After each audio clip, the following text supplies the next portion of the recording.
What would you do if you stumbled upon a secret so explosive it could destroy the most powerful people in your city? What if that secret came with a price tag that could save your dying child's life, but only if you stayed silent while innocent families continued to suffer? This is the impossible choice that changed everything for James Miller, a night janitor whose invisible existence was about to collide with a conspiracy that reached the highest levels of political power. In the gleaming towers of Chicago's financial district, where million-dollar deals are made with handshakes and corruption wears expensive suits, one man's routine cleaning job was about to uncover the kind of truth that powerful people kill to protect. Sometimes the most dangerous discoveries are made by the people nobody notices, and sometimes the most important battles are fought by those who have everything to lose and nothing left to fear. James Miller had spent 7 years perfecting the art of being invisible, moving through the corridors of power like a ghost in a janitor's uniform, cleaning up after people who made more money in a day than he earned in a year. His world was small and predictable: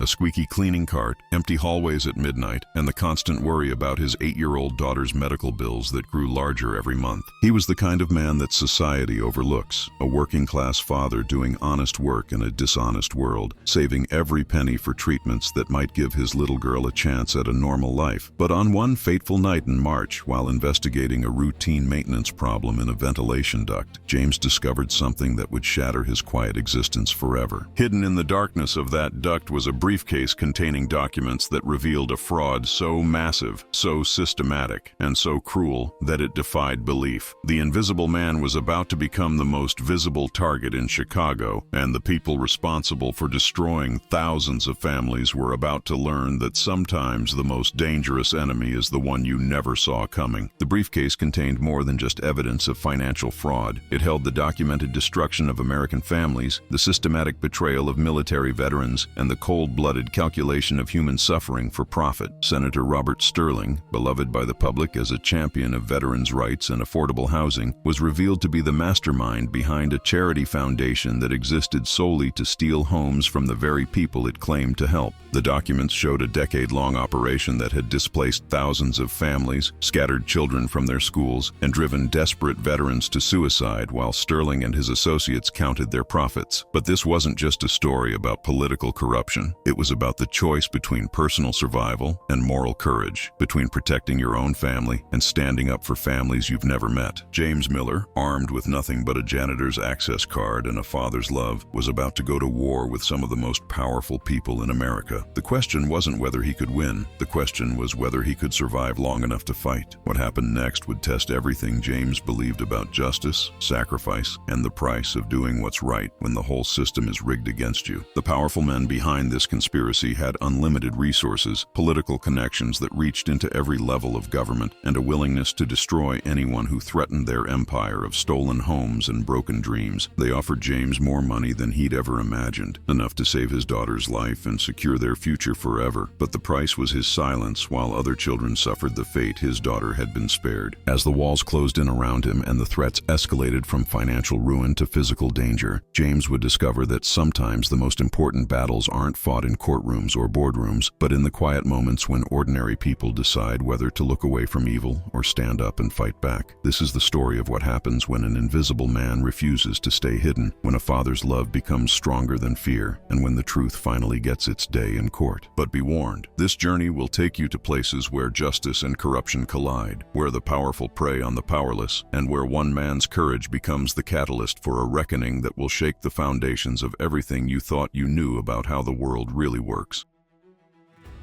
You know, there's something almost poetic about the night shift in a big city. While Chicago sleeps, James Miller's world comes alive in the most peculiar way. Picture this: a man in his early 40s pushing a squeaky cleaning cart through marble hallways that cost more than most people's houses. His uniform's a bit worn around the edges, but it's clean, always clean. That's James for you. He's got this quiet dignity about him, the kind that doesn't need to announce itself. Every night at 10 p.m. sharp, he clocks in at the Meridian Tower, a gleaming monument to corporate success that that stretches 45 floors into the Chicago skyline. The building's so fancy it's got its own zip code, or at least that's what James jokes to himself. But here's the thing about James. He doesn't see himself as small in this big world. He sees himself as essential. Someone's got to keep the lights on, literally and figuratively. The irony isn't lost on him that while these executives make decisions worth millions during the day, he's the one making sure their world stays spotless. It's honest work, and James Miller's always been an honest man. There's something beautiful about finding purpose in the work that others overlook. Tonight, like every night, he's ready to make everything perfect for tomorrow's business. The routines become second nature by now. First stop, the lobby, where those massive crystal chandeliers need dusting, and the marble floors require that special touch only experience can provide. James has perfected the art of making everything shine without leaving a single streak. It's like a dance he's choreographed over 7 years of night shifts. He knows which elevator makes that weird humming sound on the 23rd floor, which bathroom on the 31st floor has a faucet that drips just enough to drive you crazy. The security guards, Mike and Rodriguez, they've become like family over the years. They share stories about their kids, complain about the Cubs' latest losing streak, and sometimes Rodriguez brings homemade tamales that taste like heaven after a long shift. But James's favorite part isn't the small talk or even the peaceful solitude of the empty building. It's knowing that when the sun rises and those important people in expensive suits walk through those doors, everything's perfect. They'll never know his name, but they'll benefit from his work every single day. There's something beautiful about that kind of invisible impact on the world. Each night, he's building something bigger than himself, one clean floor at a time. What really drives James, though, isn't the paycheck, though Lord knows he needs every penny of it. It's his little girl, Emma. She's 8 years old with her mother's bright eyes and a smile that could light up the darkest corner of any room. But Emma's got something called juvenile arthritis, and the treatments, well, let's just say they cost more than James makes in 6 months. His ex-wife Sarah does her best, but she's working 2 jobs just to keep their heads above water these days. So James took on this night shift because it pays better than day work, and every extra dollar goes straight into Emma's medical fund. He's got this little jar on his kitchen counter, an old peanut butter container, where he drops his loose change every morning when he gets home. It's not much, but it's something, and every penny counts when you're fighting for your child's future. Emma doesn't know about the jar, doesn't know that Daddy works all night so she can have her medicine. She just knows that when she wakes up for school, there's always a little note from him on the kitchen table. A silly drawing and a reminder that he loves her more than all the stars in the sky. That's what keeps him going through the longest, loneliest nights in this towering monument to success. The Meridian Tower's got personality, if you can believe that about a building made of steel and glass. During the day, it's all business. Phones ringing constantly, meetings happening behind closed doors, deals being made that affect thousands of lives. But at night, it's like a sleeping giant, peaceful and almost protective in its silence. The building settles with these little creaks and groans. The heating system hums its own familiar tune, and sometimes the wind hits those big windows just right. It creates this low whistle that echoes through the halls like the building's breathing in its sleep. James has learned to read the building's moods over the years, like a sailor reading the sea. He knows when a storm's coming because the elevator shafts start making different sounds, almost like they're preparing for battle. He can tell when someone's been working late because the coffee maker in the executive break room's still warm to the touch. There's this weird comfort in being the only person awake in a 45-story building, like being the guardian of everyone's dreams and ambitions. The executives sleep peacefully in their suburban mansions, trusting that their empire will be pristine when they return tomorrow. And James? He's the one making sure that trust isn't misplaced, one room at a time. Now, James isn't naive about the world he works in every night. He knows the kind of money that flows through this building like water through expensive pipes. He's seen the contracts left carelessly on desks, overheard phone conversations that probably shouldn't happen in public spaces where the help might be listening. These people make more in a single day than he makes in an entire year, and sometimes that stings a little. But James has always believed that everyone's got their role to play in this grand theater of life. His role just happens to involve a mop and a vacuum cleaner instead of a corner office and a personal secretary. He's made peace with that reality mostly, though some nights it's harder than others. What bothers him more than the money difference is the waste he sees every single night. The amount of perfectly good food thrown away from catered meetings, the expensive pens left behind like they're disposable, the way some of these folks treat the building like it's just another commodity instead of someone's workplace. James was raised to value things, to make them last, to respect what you have, because you never know when it might be gone. His father was a mechanic who could make a 20-year-old car run like new with just some patience and elbow grease. The night shift's got its own rhythm, its own soundtrack that plays in James's head as he works. There's the steady hum of the floor buffer as it polishes marble to a mirror shine, the gentle swish of the mop stop as it glides across tile, erasing the day's footprints and coffee spills. The soft click of his keys as he moves from room to room, each one a small kingdom of corporate power. James has access to almost everywhere in this tower, a privilege that comes with being both trusted and invisible at the same time. It's a strange contradiction when you think about it. The executives see him as part of the furniture, which is both insulting and incredibly useful. They talk around him like he's not there, which means he hears things that would make most people's heads spin. Stock tips worth millions, merger plans that will reshape entire industries, sometimes even personal drama that would make a soap opera writer jealous. But James keeps his mouth shut about all of it because that's part of the job, part of the unspoken code. You see everything, hear everything, and say absolutely nothing about any of it. It's not his business anyway, and he's learned that curiosity can be a dangerous thing in a place like this. He's just there to clean up the messes, both literal and metaphorical, and move on to the next room. The 40th floor has always been James's favorite part of the entire building, and he always saves it for last. It's where the real power lives, the C-suite executives, the boardroom with the view that makes you feel like you're standing on top of the world. The carpet's thicker up there, imported from somewhere with a name he can't pronounce, and the furniture costs more than most people's cars. Even the air seems different somehow, more important, like it's been filtered through success itself. James always takes his time on the 40th floor, partly because it's the most satisfying to clean, and partly because it's where he allows himself to think. Up there, surrounded by all that success and ambition, he lets himself dream a little about what could be possible. What if Emma's treatments work and she grows up healthy and strong? What if someday she's sitting in one of these leather chairs, making decisions that actually matter to the world? It's a nice thought, even if it feels impossible most nights when he's counting pennies for her next doctor's visit. The view from those floor-to-ceiling windows is something else entirely. The whole city spread out below like a glittering map. Millions of people living their lives, chasing their dreams, fighting their own battles against whatever challenges life has thrown their way. From up there, everyone looks small, but James has learned over the years that small doesn't mean insignificant in any way. Tonight feels different though, and James can't quite put his finger on what's changed in the familiar routine. Maybe it's the way the security desk was completely empty when he came in, or how Rodriguez seemed unusually nervous when he handed over the keys. Could be nothing, probably is nothing, but James has learned to trust his instincts over the years of working in this place. They've kept him out of trouble more than once, helped him navigate the complex politics of a building where money talks louder than anything else. As he pushes his squeaky cart toward the elevator, heading up to start another night of invisible but essential work, he doesn't know that tonight will be different. Tonight, the routine that's defined his life for 7 years is about to be shattered in ways he never could have imagined in his wildest dreams. Sometimes the universe has a funny way of putting exactly the right person in exactly the right place at precisely the right time. And sometimes, just sometimes, the invisible man becomes the most important person in the entire room. The 40th floor is waiting, and with it, a discovery that will change everything James thought he knew about the world he cleans every night. Something's hidden up there in that palace of power, something that was never meant to be found by someone like him.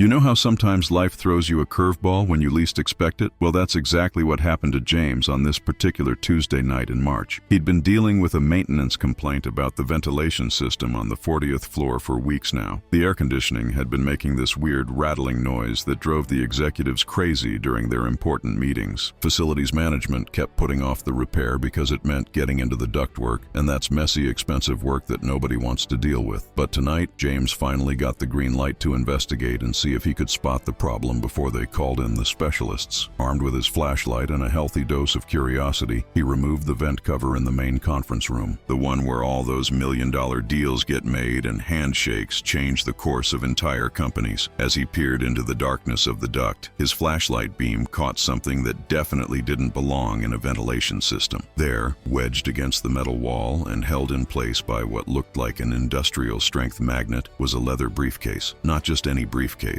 This thing looked expensive, the kind that screams, important documents inside. James's heart started beating a little faster as he realized he'd stumbled onto something that someone had gone to great lengths to hide. Getting that briefcase out of the ductwork was like performing surgery with oven mitts on, but James managed it without making too much noise. The thing was heavier than he'd expected, and the leather was worn in a way that suggested it had been handled a lot over the years. As he set it down on the polished conference table, James felt like he was holding someone's deepest secrets in his hands. The briefcase had that that old money smell to it, leather and expensive cologne mixed with the faint scent of cigars and power. There were no external markings, no name tag or company logo to give away its owner, which made the whole thing even more mysterious. James knew he should probably just turn it into security and forget he ever found it, but curiosity got the better of him. After all, who hides a briefcase in a ventilation duct unless they're trying to keep something seriously important away from prying eyes? The latches opened with a satisfying click that echoed through the empty conference room like a gunshot. Inside, instead of the cash or drugs he half expected to find, there were documents. Lots and lots of documents, all neatly organized in manila folders with labels that made James's blood run cold. This wasn't just paperwork. This was evidence of something big, something that could destroy lives and careers if it ever saw the light of day. The first folder James opened had Sterling Foundation, Internal Operations, written across the tab in neat handwriting. Senator Robert Sterling. Even James knew that name. The guy was practically a saint in the public eye, always on TV talking about helping veterans and supporting working families. His charity foundation was famous for building homes for displaced veterans, and Sterling himself had been rumored to be considering a presidential run. But the documents in this folder told a completely different story, one that made James's hands shake as he read through page after page of financial records. The Sterling Foundation wasn't building homes for veterans. It was buying up properties in low-income neighborhoods, evicting the families living there, and then selling the land to developers for massive profits. The charity work was just a front for one of the most elaborate real estate scams James had ever heard of. Thousands of families, many of them veterans themselves, had been kicked out of their homes so that Sterling and his cronies could make millions. The paperwork was all there. Fake appraisals, forged documents, bribes paid to city officials to look the other way. It was systematic, calculated, and absolutely heartless. James felt sick to his stomach as he realized the scope of what he was looking at. This wasn't just corruption. This was evil dressed up in a charity's clothing. As James dug deeper into the documents, the picture became even more disturbing and complex than he'd initially thought. There were bank statements showing money flowing from the Sterling Foundation into dozens of shell companies with names like Meridian Development LLC and Chicago Veterans Housing Corp., companies that existed only on paper but somehow managed to buy and sell millions of dollars worth of real estate. The money trail was like a spider web, with Sterling's foundation at the center and tentacles reaching into every corner of Chicago's political and business establishment. James found contracts signed by city councilmen,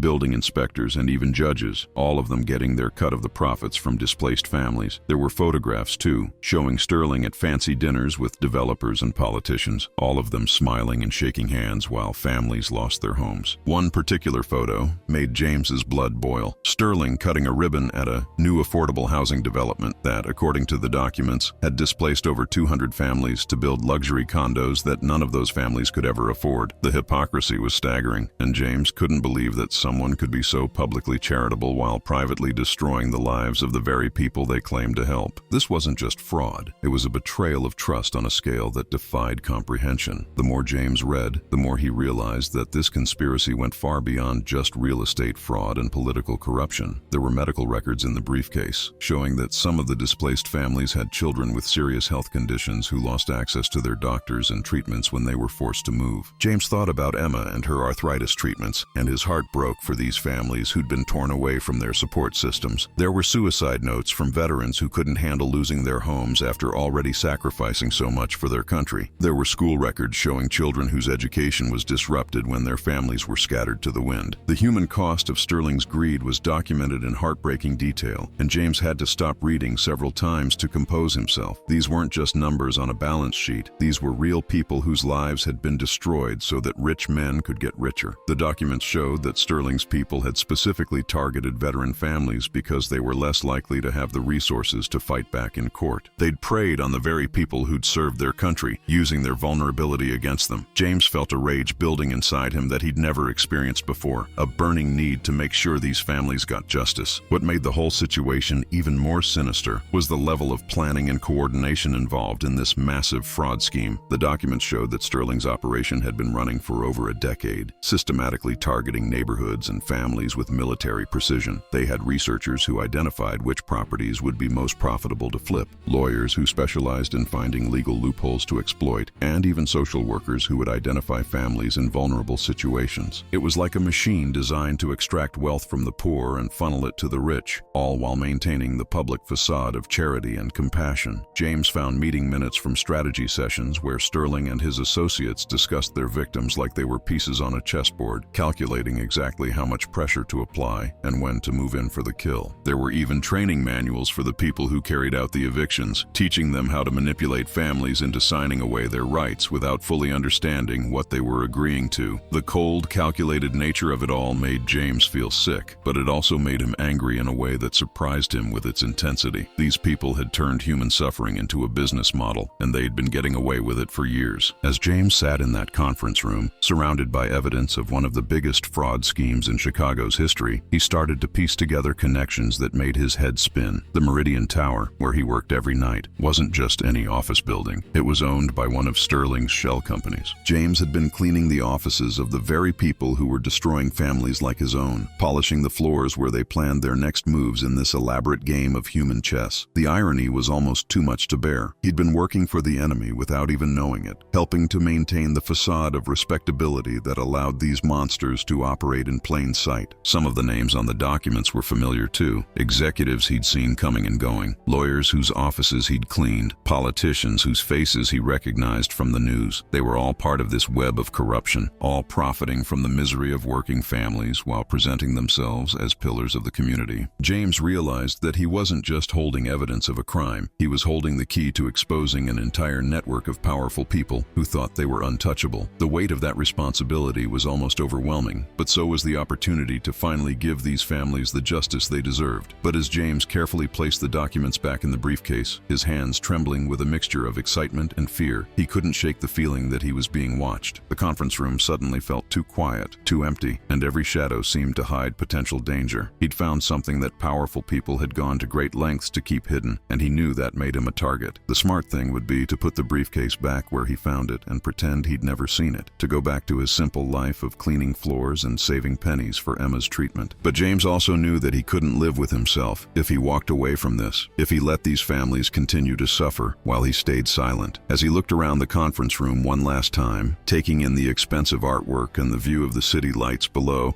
James made a decision that would change his life forever. He was going to take this briefcase and find a way to expose the truth, no matter what it cost him personally. The Invisible Man was about to become very visible indeed, and the people responsible for this massive fraud were about to learn that sometimes the most dangerous person in the room is the one nobody notices. Tomorrow night, when James returned to work, he'd be carrying more than just cleaning supplies. He'd be carrying the power to bring down some of the most powerful people in Chicago. You know that feeling when you realize you're in way over your head? That's exactly where James found himself the morning after his discovery, sitting at his kitchen table with a cup of coffee that had gone cold hours ago. The briefcase sat there like a ticking time bomb, and James couldn't stop staring at it while his mind raced through all the implications of what he'd found. He'd barely slept, tossing and turning as he tried to figure out his next move in this dangerous game he'd accidentally joined. The smart play would be to call the FBI or maybe contact a newspaper, but James had learned not to trust the system too quickly. After all, if Sterling's corruption reached as deep as those documents suggested, who knew how many people were already on his payroll? James needed someone he could trust, someone who knew how these things worked and could help him navigate the treacherous waters ahead. That's when he remembered Danny Martinez, an old friend from his army days who'd become a private investigator after his service ended. Danny was straight as an arrow, the kind of guy who'd take a bullet before he'd take a bribe, and he knew the ins and outs of Chicago's political machine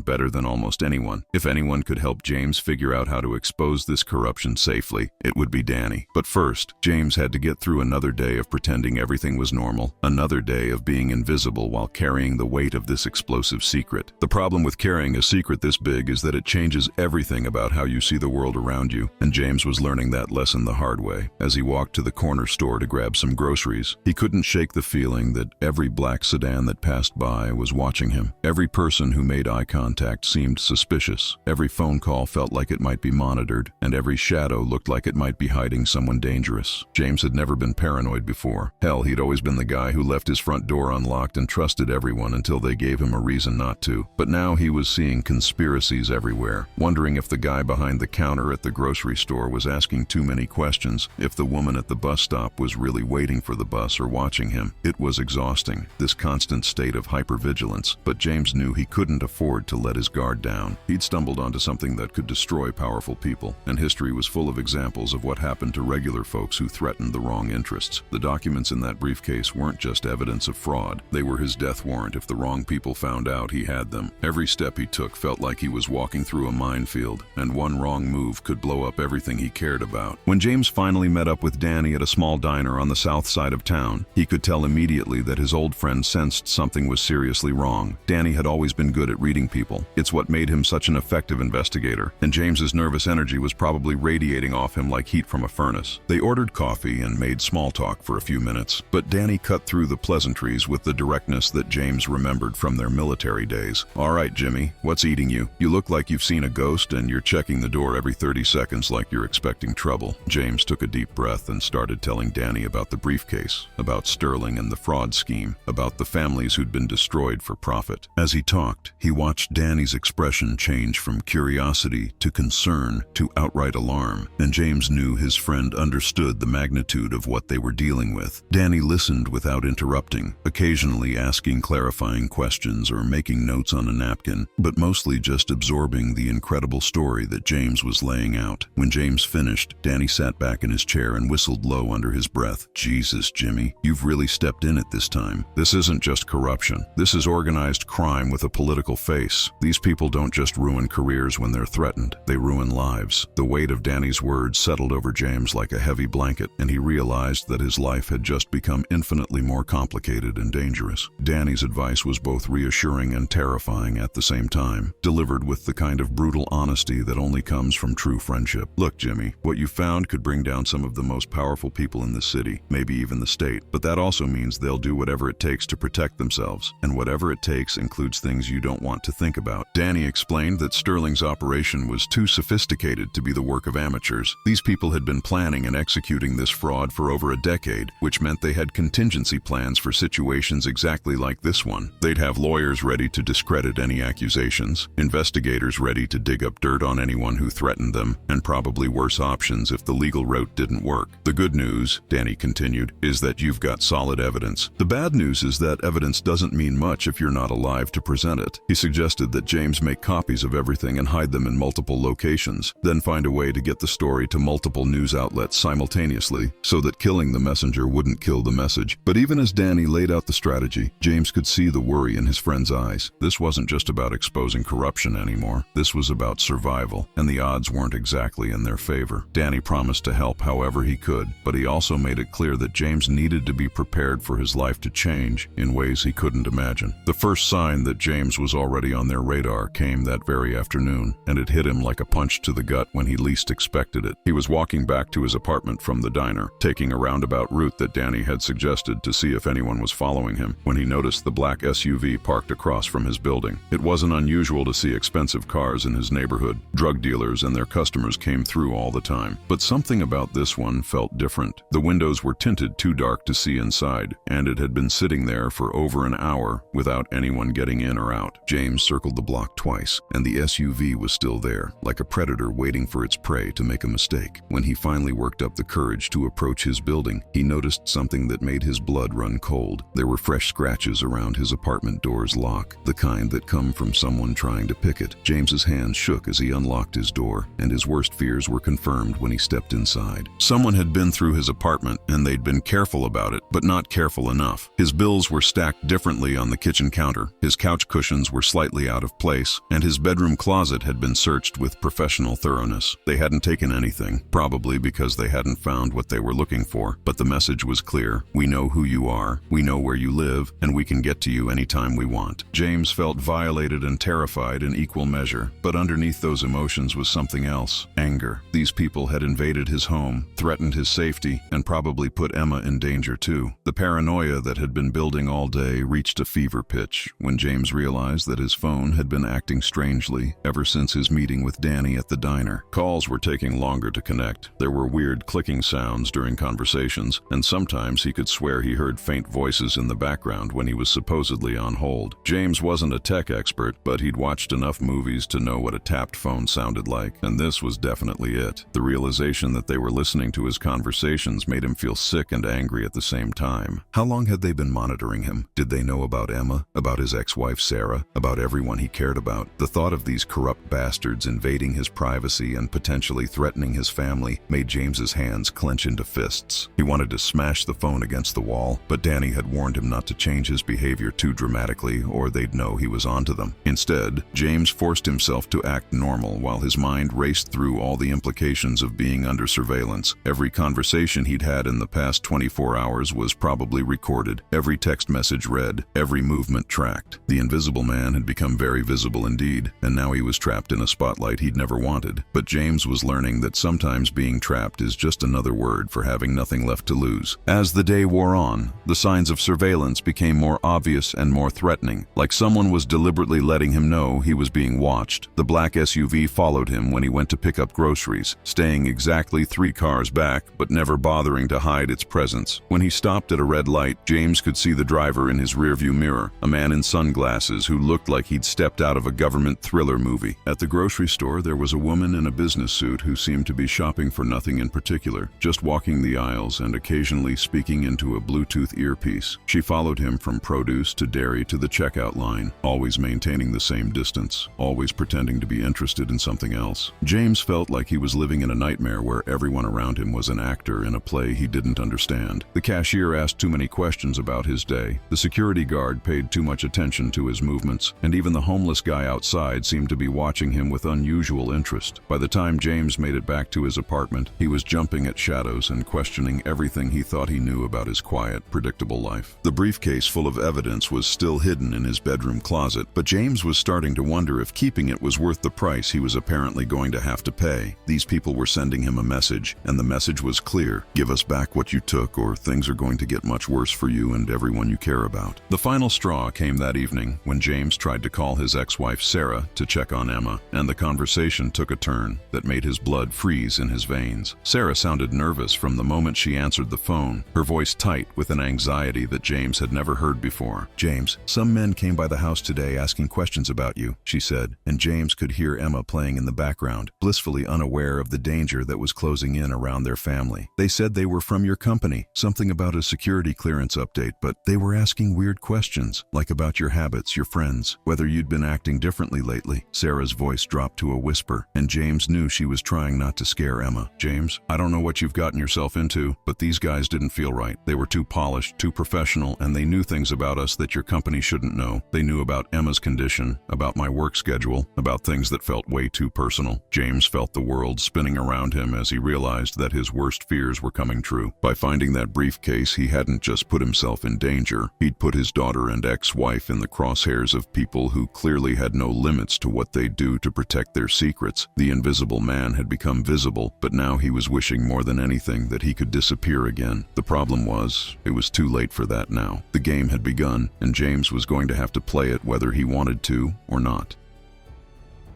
You know how they say that when you're backed into a corner, you find out what you're really made of? Well, James was about to get that lesson in the most brutal way possible, and it started with a knock on his door at exactly 8:47 p.m. on a Thursday night. He'd been expecting trouble, but not the kind that came dressed in a tailored business suit and carrying a leather portfolio that probably cost more than James made in 3 months. The woman at his door introduced herself as Sarah Jenkins, and she had the kind of polished confidence that screamed expensive education and corporate power.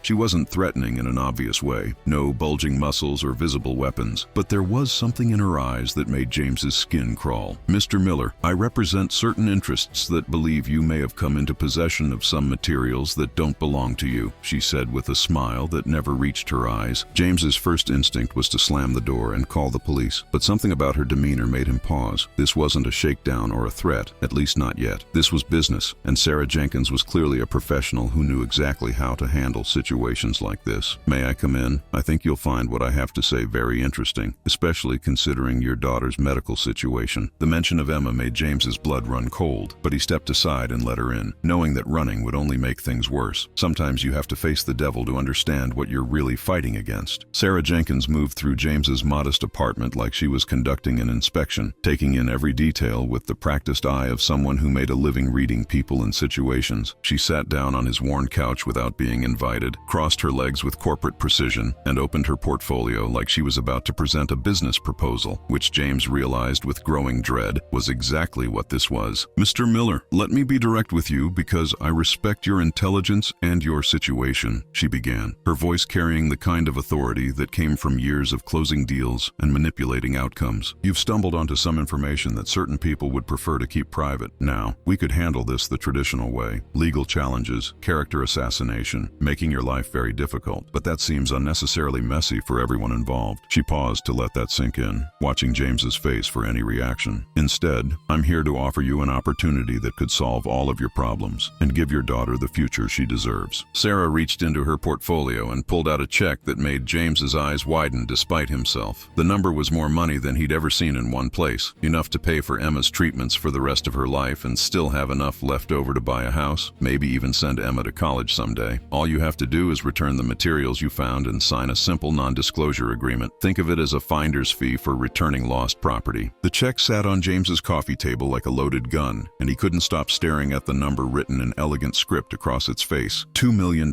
It was more money than James had ever dreamed of having, enough to transform his life and Emma's future in ways he'd never dared to imagine. He could quit his night job, spend time with his daughter, maybe even take her on the vacation to Disney World that he'd been promising her for years. Emma could have the best doctors, the best treatments, the best of everything, and James would never have to worry about choosing between paying rent and buying her medication again. The rational part of his brain was screaming at him to take the money and run, to grab this lifeline and never look back. After all, what did he owe to a bunch of strangers whose names he'd read in some documents? His responsibility was to his daughter, not to people he'd never met who'd been screwed over by a system that was rigged against them from the start. Sarah Jenkins watched him struggle with the decision, and James could see that she knew exactly what buttons she was pushing. "Mr. Miller, I can see you're a good father who wants what's best for his child. There's no shame in accepting help when it's offered, especially when that help can change everything for the better." Her voice was gentle now, almost maternal, like she was offering him a gift instead of a bribe. "Sometimes doing the right thing for your family means making difficult choices about the bigger picture." But even as James stared at that check and felt the weight of all the possibilities it represented, he couldn't shake the images from those documents. The families torn apart, the veterans betrayed, the children displaced from their homes and schools. He thought about the suicide notes he'd read, the medical records showing kids who'd lost access to their doctors, the school transcripts documenting the educational disruption that came with forced displacement. These weren't just statistics or abstract concepts. These were real people whose lives had been destroyed so that men like Senator Sterling could get richer. James tried to imagine explaining to Emma someday that her college fund had come from the suffering of other children, that her health had been bought with the misery of families just like theirs. The thought made him physically sick, but it also made the choice clearer in a way that surprised him. "Ms. Jenkins," James said slowly, his voice steadier than he felt. "That's a lot of money, life-changing money, but I need to understand something first. How many families were displaced by Sterling's operation? How many kids lost their homes?" Sarah's expression didn't change, but something shifted in her eyes, a flicker of annoyance that she quickly suppressed. "Mr. Miller, I don't think dwelling on past events is productive. We're here to talk about your future, your daughter's future. The past can't be changed, but the future is still in your hands." Her non-answer was answer enough, and James felt his resolve hardening despite the financial temptation sitting right in front of him. The conversation took a darker turn when Sarah realized that James wasn't going to be as easy to buy as she'd initially assumed, and her corporate mask began to slip just enough to reveal the steel underneath. "Mr. Miller, I hope you understand that this offer represents the best possible outcome for everyone involved, including your family," she said,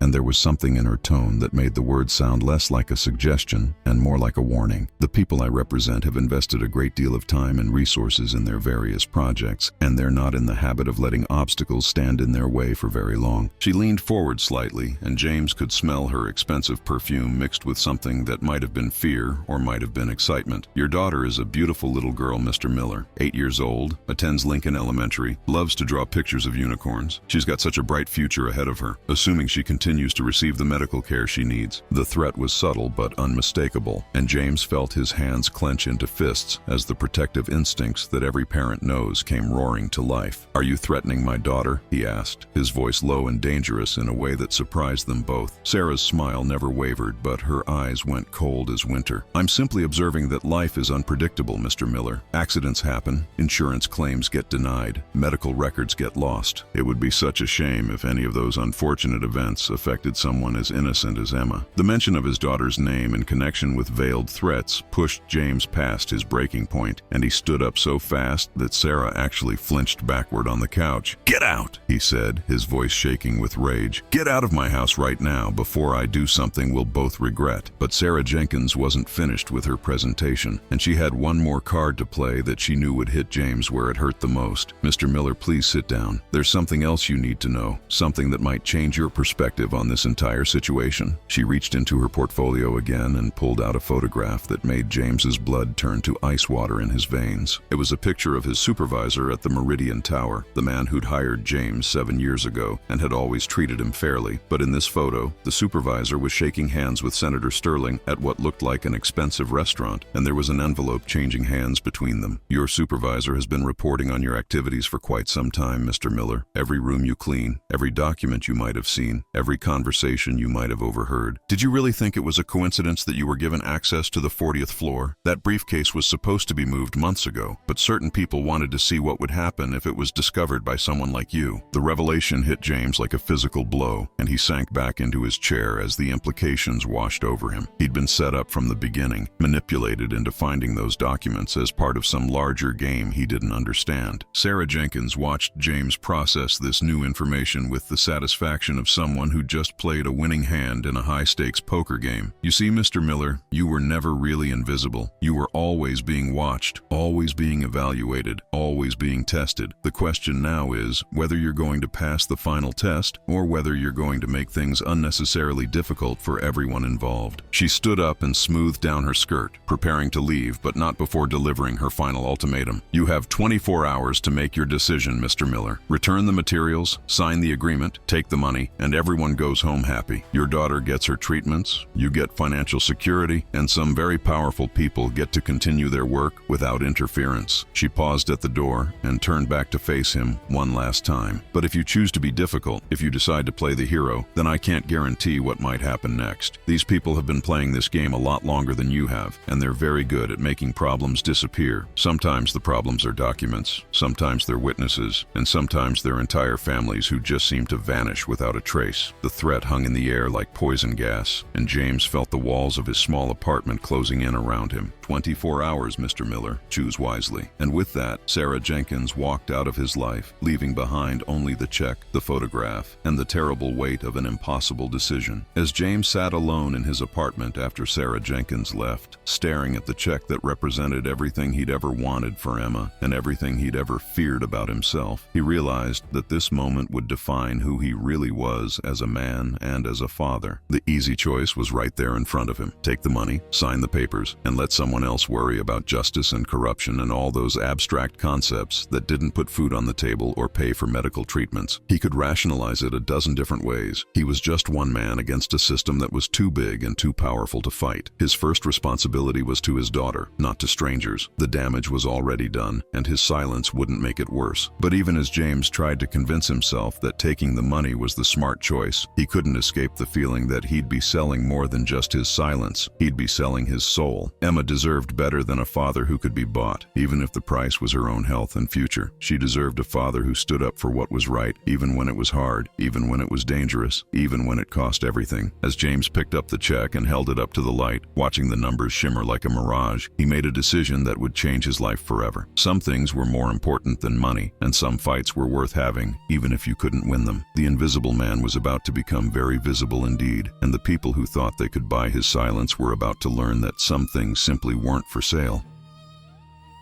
You know what they say about the moment when you cross the point of no return? That's exactly where James found himself at 6 a.m. on a Friday morning, standing outside the offices of the Chicago Tribune with a manila envelope full of photocopied documents and a heart that was beating so fast he thought it might explode. He'd spent the entire night making copies of everything in that briefcase, using the machine at a 24-hour print shop, while constantly looking over his shoulder for black SUVs and mysterious women in business suits. The investigative journalist he'd contacted suspected, Maria Rodriguez, had agreed to meet him before her regular shift started, and James could tell from their brief phone conversation that she understood the magnitude of what he was offering. Maria had built her career on exposing corruption in Chicago politics, and she had the kind of reputation that made powerful people nervous when her name appeared on their caller ID. But even she seemed shocked when James laid out the scope of Sterling's fraud operation, the number of families affected, and the depth of the conspiracy that reached into every level of city government. "Mr. Miller, if even half of what you're telling me is true, this could be the biggest political scandal in Chicago since the Daily Machine," she said, her eyes wide as she flipped through page after page of evidence. "But you understand what you're up against, right? These people don't just fight back, they destroy anyone who threatens them." James nodded, knowing full well that he was about to paint a target on his back that would never come off. But he also knew that he couldn't live with himself if he stayed silent while families continued to suffer for Sterling's greed. The first 24 hours after the story broke were like watching a nuclear bomb go off in slow motion, and James had a front row seat to the destruction that followed. Maria's article hit the Tribune's website at 6 a.m. sharp, and by 8 a.m. it was trending on social media with hashtags like Trump Sterling Scandal and Veterans Betrayed spreading faster than wildfire. The story was picked up by national news outlets within hours, and suddenly, Senator Robert Sterling, the man who'd been considered a shoo-in for the presidency, was fielding questions about fraud, corruption, and the systematic displacement of veteran families. James watched it all unfold from his apartment, glued to his television as talking heads debated the implications and Sterling's spokespersons went into full damage control mode. The senator himself held a hastily arranged press conference where he denied everything and claimed the documents were fabricated by political enemies. But James could see the panic in his eyes even through the TV screen. By noon, protesters had gathered outside Sterling's campaign headquarters, many of them veterans who'd been displaced by his foundation's activities. The signs they carried told the real story. "Sterling stole our homes," "Charity fraud," "Pure veteran betrayal," and "Justice for the families." James felt a mixture of pride and terror as he watched the story explode across the media landscape. He'd lit the fuse, and now there was no telling how big the explosion would be or who would get caught in the blast radius. The Invisible Man had finally made himself seen, and the whole world was watching. But Sterling's people weren't going to take this attack lying down, and their counteroffensive was swift, brutal, and more personal than James had ever imagined possible. By Friday afternoon, less than 12 hours after the story broke, James found himself at the center of a character assassination campaign that would have impressed Machiavelli himself. Suddenly, every news outlet in the city was running stories about the troubled janitor with a history of mental health issues who'd stolen confidential documents in a desperate attempt to pay for his daughter's medical bills. They dug up every embarrassing detail from his past, his divorce, his financial struggles, even a bar fight from his 20s that had resulted in a misdemeanor charge. The narrative they were spinning was masterful in its simplicity. James Miller wasn't a whistleblower exposing corruption. He was a desperate man who'd fabricated evidence to extort money from a respected public servant. They had talking heads on TV questioning his mental stability, legal experts explaining how document theft was a serious federal crime, and even supposed character witnesses who claimed James had always been unstable and untrustworthy. The speed and coordination of the attack took James's breath away. These people had turned destroying reputations into an art form, and they were painting him as the villain in a story where he'd thought he was the hero. By evening, James's phone was ringing constantly with reporters asking for comment on the allegations of document theft and possible mental illness, and he realized that the truth was becoming secondary to the narrative that Sterling's people were crafting. The legal assault came next, delivered with the kind of precision that only unlimited resources and corrupt connections could provide, and it hit James like a freight train, loaded with lawsuits and criminal charges. By Saturday morning, the Chicago Police Department had issued a warrant for his arrest on charges of theft, breaking and entering, and possession of stolen property. The timing was perfect from Sterling's perspective. Just as the public was starting to digest the implications of the fraud allegations, James was being painted as a common criminal who'd stolen the documents he was using as evidence. The arrest warrant was accompanied by a media blitz that portrayed James as a dangerous individual who'd violated the trust of his employers and committed serious crimes in pursuit of money. Sterling's lawyers held their own press conference, flanked by police officials and prosecutors who spoke about the serious nature of document theft and the ongoing investigation into Mr. Miller's criminal activities. James watched in horror as his mugshot, taken from an old arrest photo from the bar fight 20 years ago, appeared on every news channel alongside headlines like "Janitor Arrested in Document Theft Scandal" and "Mental Health Concerns Raised About Sterling Accuser." The message was clear: don't trust anything this man says because he's a criminal and possibly mentally unstable. James felt like he was watching his life being systematically destroyed by people who had turned character assassination into a science. The truth was becoming irrelevant in the face of a well-orchestrated campaign to discredit the messenger and ignore the message. Going into hiding felt like something out of a spy movie, but for James it became a matter of survival as the legal and media pressure made his normal life impossible. He couldn't go home because reporters were camped outside his apartment building, and he couldn't go to work because the Meridian Tower had terminated his employment for cause and banned him from the premises. Danny Martinez helped him find a bed at a homeless shelter on the south side, a place where nobody asked questions and cash was the only currency that mattered. It was a humbling experience for James, sleeping on a cot surrounded by men who'd lost everything to addiction, mental illness, or just plain bad luck. But it was also educational in a way he hadn't expected. Many of these men were veterans themselves, guys who'd served their country and then been abandoned by the system they'd fought to protect. They listened to James's story with the kind of understanding that only comes from shared experience, and several of them recognized their own situations in the documents he'd exposed. "Brother, you did the right thing," an old Vietnam vet named Charlie told him one night. "These bastards have been screwing us over for decades, and somebody finally had the balls to call them out on it." The irony wasn't lost on James that he'd found more support and understanding in a homeless shelter than he had in the mainstream media or the legal system. These men knew what it meant to be invisible, to be discarded by society, and they respected James for trying to fight back against the people who'd made them that way. But even as James was being portrayed as a criminal and a liar in the media, the truth had a way of fighting back, and cracks were starting to appear in Sterling's carefully constructed narrative. The documents James had provided were too detailed, too specific, and too well corroborated to be dismissed as forgeries, no matter how much Sterling's people tried to discredit the messenger. Other journalists began digging deeper into the story, following the money trails and interviewing the families who'd been displaced by Sterling's foundation. Slowly but surely, a picture emerged of a systematic fraud operation that had been running for over a decade, destroying lives and communities while enriching a small group of politically connected individuals. Veterans organizations began speaking out in support of James, pointing out that his military service record was exemplary and that his accusations were consistent with complaints they'd been hearing for years. Social media campaigns sprang up with hashtags like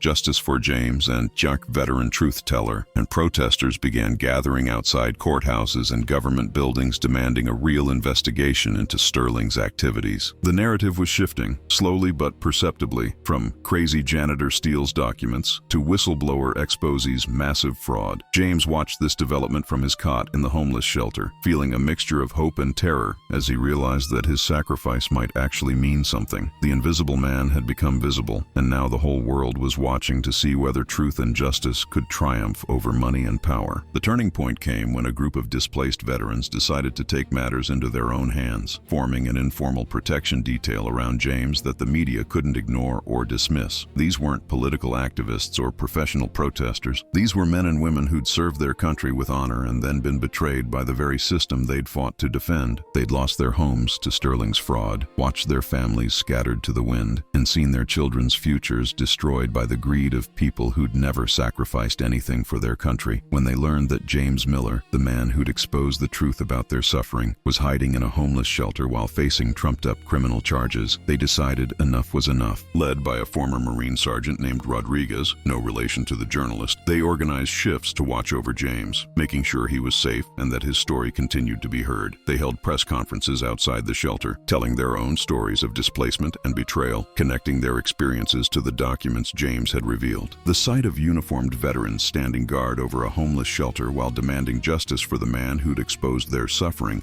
was powerful imagery that even Sterling's media machine couldn't spin away. These men and women had credibility that couldn't be attacked, service records that couldn't be questioned, and stories that couldn't be dismissed as fabrication or mental illness. As the week progressed and more veterans came forward with their stories, James began to understand that his decision to expose Sterling's corruption had unleashed something much bigger than he'd ever imagined. This wasn't just about one man's fraud or one janitor's conscience. This was about a fundamental betrayal of trust between the government and the people who'd served it most faithfully. The veterans who'd rallied to his defense weren't just protecting him, they were fighting for their own dignity, their own right to be heard, their own demand for justice after years of being ignored and discarded. James watched from his shelter cot as the movement grew, as more families came forward with their stories, as politicians who'd previously supported Sterling began to distance themselves from his foundation. The invisible man had become the catalyst for something he'd never expected, a reckoning that went far beyond one corrupt senator and reached into the heart of how America treats its most vulnerable citizens. The briefcase he'd found in that ventilation duct had contained more than just evidence of fraud. It had contained the seeds of a revolution that was now growing beyond anyone's ability to control. Sterling's people had made a crucial mistake when they'd tried to destroy James. Instead of simply buying his silence, they'd turned a janitor into a martyr and a scandal into a movement. Now the question wasn't whether Sterling would fall, but how many others would go down with him when the whole rotten system finally collapsed. You know that moment in movies when the good guy finally gets his day in court and everything comes together perfectly? Well, real life isn't quite that neat and tidy, but sometimes, just sometimes, justice actually does prevail in ways that restore your faith in the system. James's journey from homeless shelter to federal courthouse took 3 months of legal battles, media wars, and political maneuvering that would have made Shakespearean dramatists proud. The breakthrough came when the FBI finally got involved, not because they wanted to help James, but because Sterling's corruption had reached so deep into federal programs that they couldn't ignore it anymore. The veteran housing funds that Sterling had been stealing weren't just city money, they were federal grants, which meant his fraud was a federal crime that carried serious prison time. When the feds raided Sterling's offices and seized his foundation's records, they found evidence that made James's documents look like the tip of an iceberg. Bank records, email communications, recorded phone calls, it was all there, documenting a decade of systematic theft from programs designed to help America's most vulnerable veterans. James watched the raids on television from a safe house where the FBI had moved him after receiving credible threats against his life. It was surreal, seeing federal agents carrying boxes of evidence out of the same building where he'd worked as an invisible janitor for 7 years. The Invisible Man had become the key witness in one of the biggest federal corruption cases in Chicago's history, and suddenly everyone wanted to protect him instead of destroy him. The federal courthouse in downtown Chicago had seen its share of high-profile trials, but the Sterling case drew crowds and media attention that reminded old-timers of the mob trials from the 1980s. James walked up those courthouse steps wearing a borrowed suit that didn't quite fit, flanked by federal marshals and followed by a crowd of veterans who'd become his unofficial honor guard. The irony wasn't lost on him that 6 months ago he'd been invisible to these same people who were now hanging on his every word. Inside the courtroom, Sterling sat at the defendant's table,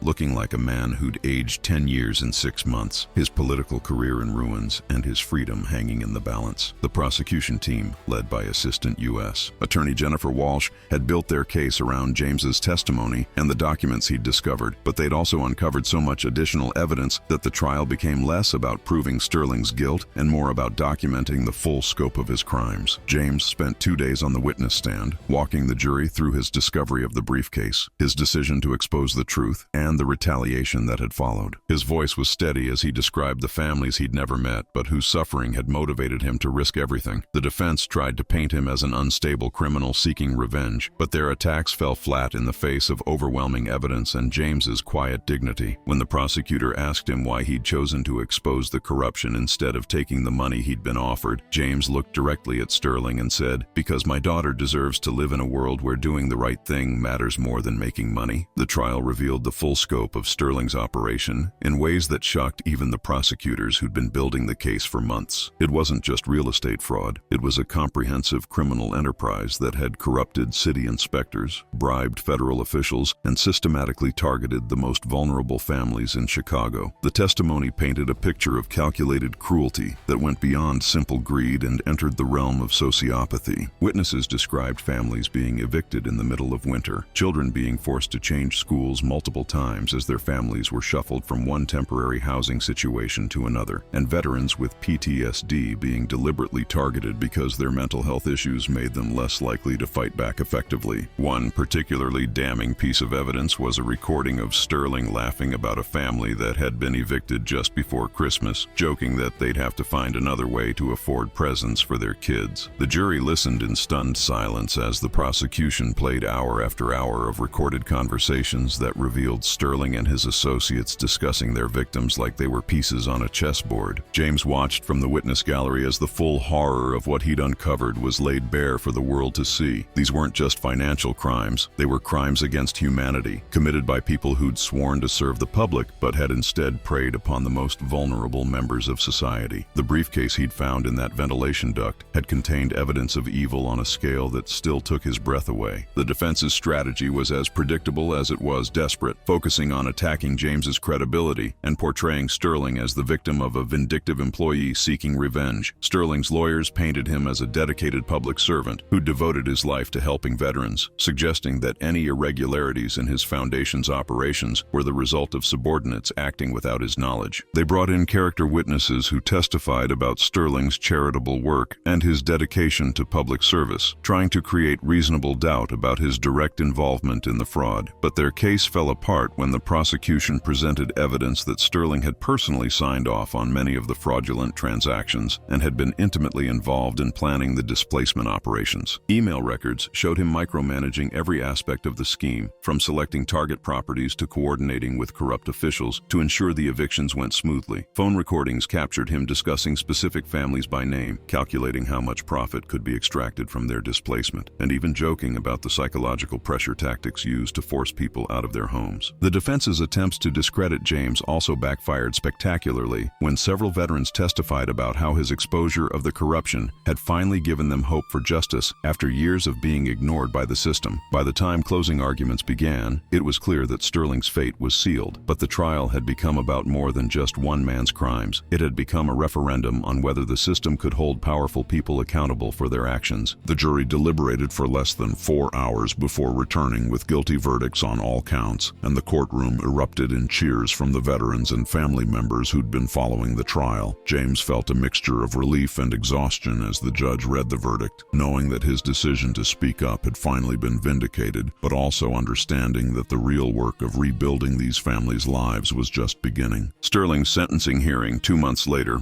was a study in contrasts. The once powerful senator reduced to a broken man begging for mercy, while his victims finally had their chance to speak truth to power. Family after family took the stand to describe how Sterling's greed had destroyed their lives, and James was amazed by their courage and resilience in the face of such systematic abuse. The judge, clearly moved by the testimony, sentenced Sterling to 25 years in federal prison and ordered the forfeiture of all assets connected to the fraud scheme. "Mr. Sterling, you betrayed the trust of the very people who sacrificed the most for this country," the judge said during sentencing. "Your crimes were not just financial, they were moral failures that strike at the heart of what it means to serve the public good." As Sterling was led away in handcuffs, James felt a sense of closure that he'd never expected to experience. The invisible man had not only become visible, he'd become the instrument of justice for thousands of families who'd been forgotten by everyone else. It wasn't a perfect ending, but it was a real one, and sometimes that's the best you can hope for in an imperfect world. The aftermath of Sterling's conviction brought changes that rippled far beyond the courtroom, transforming not just the lives of the fraud victims, but the entire system that had allowed such corruption to flourish. The federal government established a victim compensation fund using the assets seized from Sterling's operation, ensuring that displaced families would receive both financial restitution and assistance in finding permanent housing. James watched with pride as families began moving into new homes, children returned to stable schools, and veterans finally received the support they'd been promised but never delivered. The Sterling Foundation's legitimate assets were transferred to a new organization run by and for veterans, with strict oversight to ensure that the money actually reached the people it was intended to help. Several city officials who'd been complicit in the fraud were also prosecuted and convicted, sending a message that corruption at any level would no longer be tolerated. The case became a model for federal prosecutors across the country, showing how one person's courage to speak up could unravel even the most sophisticated criminal enterprises. James found himself invited to speak at veterans events and anti-corruption conferences, sharing his story and encouraging others to come forward when they witnessed wrongdoing. The invisible janitor had become a symbol of hope for people who felt powerless against corrupt systems, proof that ordinary citizens could still make a difference when they chose to do the right thing, regardless of the personal cost. His story was featured in documentaries, written about in books, and taught in ethics classes as an example of moral courage in action. But perhaps the most meaningful change in James's life wasn't the public recognition or the speaking engagements. It was the private moment when he realized that Emma's future was finally secure, not because he'd taken dirty money, but because good people had had rallied to support a man who'd chosen principle over profit. The veterans who'd protected him during his darkest hours had organized a fundraising campaign that raised enough money to cover Emma's medical expenses for years to come. Donations poured in from across the country, small amounts from working families who understood struggle, larger contributions from veterans organizations and charitable foundations, and even anonymous gifts from wealthy individuals who'd been moved by James's story. Emma's doctors were amazed by the improvement in her condition once she had access to the best treatments available, and James was finally able to spend time with his daughter instead of working multiple jobs just to keep up with her medical bills. The little girl who'd inspired her father's moral courage was thriving, and she was old enough now to understand that her daddy was a hero to a lot of people. "Daddy, did you really help all those families find new homes?" she asked him one day, and James smiled as he realized that his daughter was learning the most important lesson of all, that doing the right thing, even when it's hard, is always worth it in the end. The invisible man had become visible not for fame or fortune, but for love. Love for his daughter, love for justice, and love for the idea that ordinary people can do extraordinary things when they choose to stand up for what's right. As James looked back on the journey that had taken him from a squeaky cleaning cart to a federal courthouse, he understood that his story wasn't really about exposing corruption or bringing down powerful criminals. It was about the choice that every person faces between doing what's easy and doing what's right. The briefcase in the ventilation duct had been a test, and James had passed it not because he was particularly brave or smart, but because he'd been raised to believe that some things matter more than money or personal safety. His father's lessons about the value of honest work, his mother's teachings about standing up for people who couldn't stand up for themselves, and his own love for Emma had all combined to give him the strength to make the hardest choice of his life. The invisible man had become visible because he'd chosen to see the invisible victims of Sterling's greed and to speak for those who'd been silenced by fear and desperation. In the end, that's what heroism really looks like. Not dramatic gestures or superhuman abilities, but ordinary people making extraordinary choices when the moment demands it. James Miller, former night janitor and current symbol of moral courage, had learned that the most important battles aren't fought with weapons or money, but with conscience and character. And sometimes, just sometimes, the good guys actually win. The briefcase that had started it all was now evidence in a federal archive, but its real legacy lived on in the families who'd found justice, the system that had been reformed, and the little girl who'd learned that her father was the kind of man who'd risk everything to do the right thing. That was a legacy worth more than any amount of money Sterling could have offered, and it was one that would last long after the headlines faded and the cameras moved on to the next story.